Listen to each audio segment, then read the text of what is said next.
So I just wanted to ask you, before we really get into the meat of talking about the Brilliant Club with you, maybe just for our listeners who maybe don't know you so well, could you give a brief introduction, maybe a quick mission statement for the Brilliant Club before we can really get to discussing the work that you guys are doing?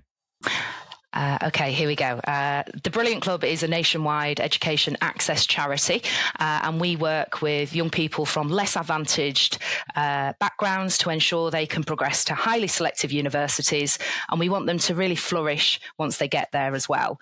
And a key part of what we do is we bring PhD researchers into the mix. So the programs we run always have PhD researchers at the heart of it, working with young people to unlock their potential and secure their progression to excellent universities.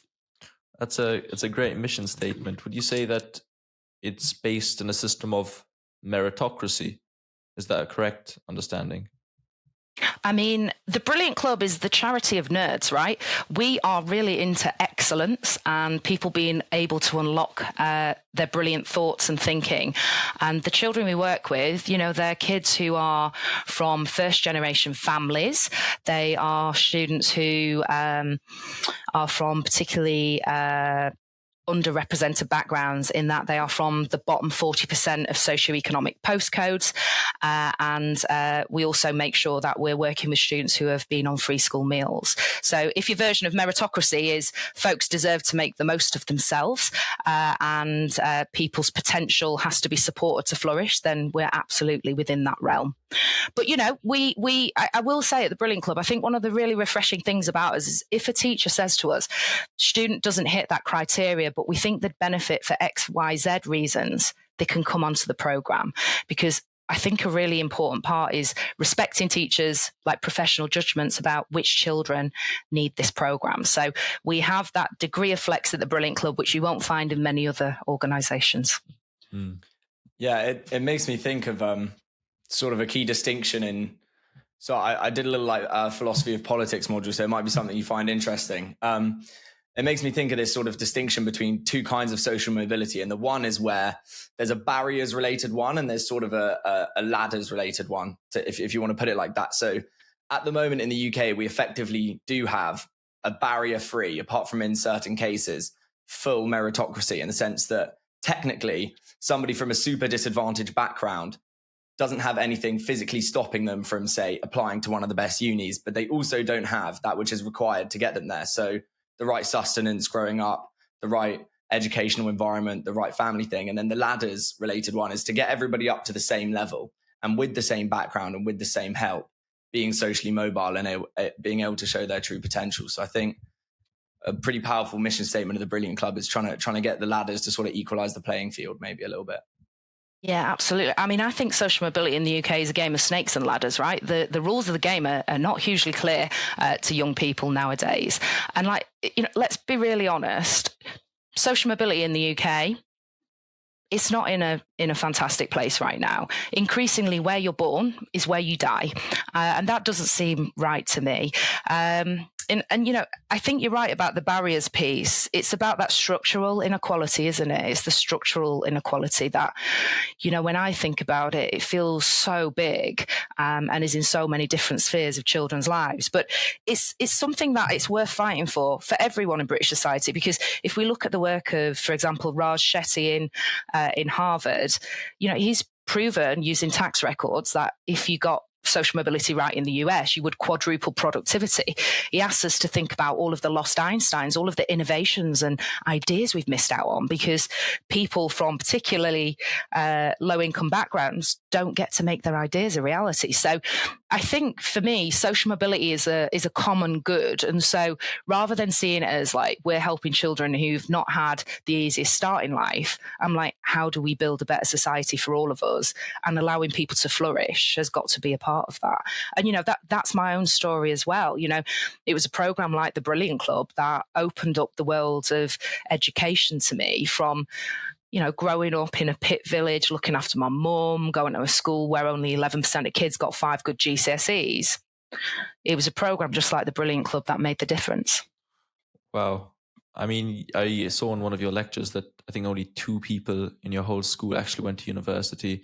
How does that motivate you now to help other people to bring that change? How does that motivate you? Good research. Well done, you. I think for some people who are highly socially mobile, they're like, 3 of us went to university. Like, we're the ones who got through. I'm dead proud of that. Like, look at me. I'm like a sensational person. There were 2,500 students in my school. I just find myself thinking about 2,497 who didn't get the chance. And so it motivates me to build an approach that cares about those students as well as the students like me.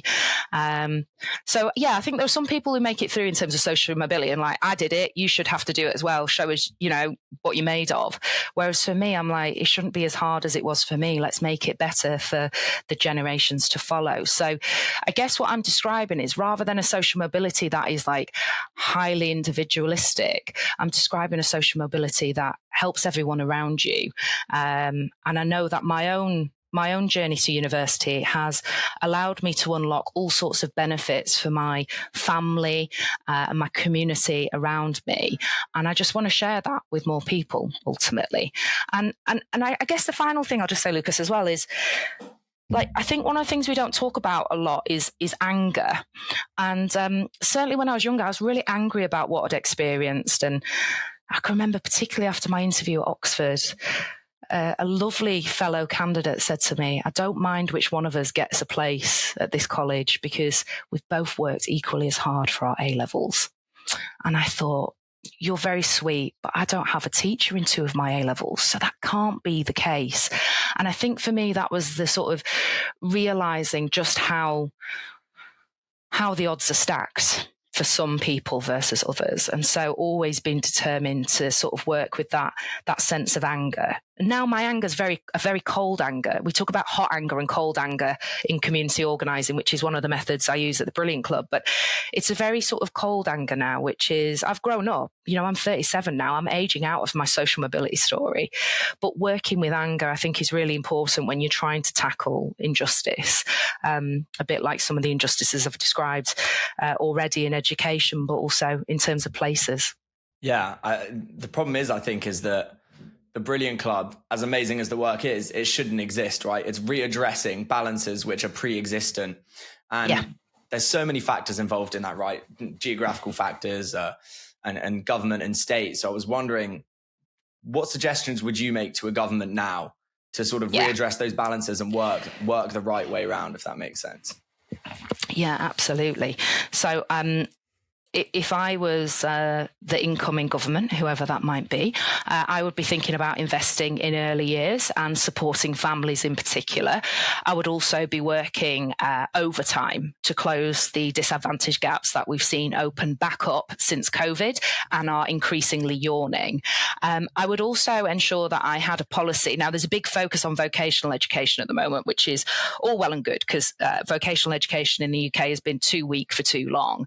But I wouldn't lose my focus in terms of keeping the routes to university open.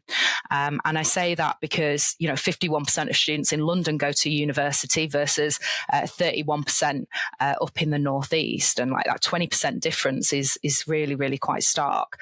So I would ensure that I had a higher education system that doesn't cap student numbers, for example, allows universities to take students as many as they can and can essentially accommodate in order to make that opportunity available. Because over the next few years until we hit 2030, we're on this thing called the journey to 1 million. There are going to be 1 million applicants to British higher education in 2030. There's a huge boom in 18-year-olds.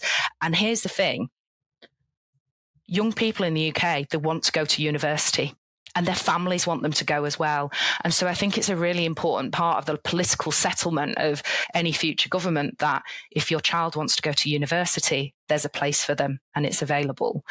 And, I've just commissioned some polling actually to look into that parental attitude towards higher education, because it is fair to say mums from working class backgrounds and dads from working class backgrounds want their kids to go to university almost as much as those from wealthier backgrounds. So I think it's an important part of the promise of education in the UK today.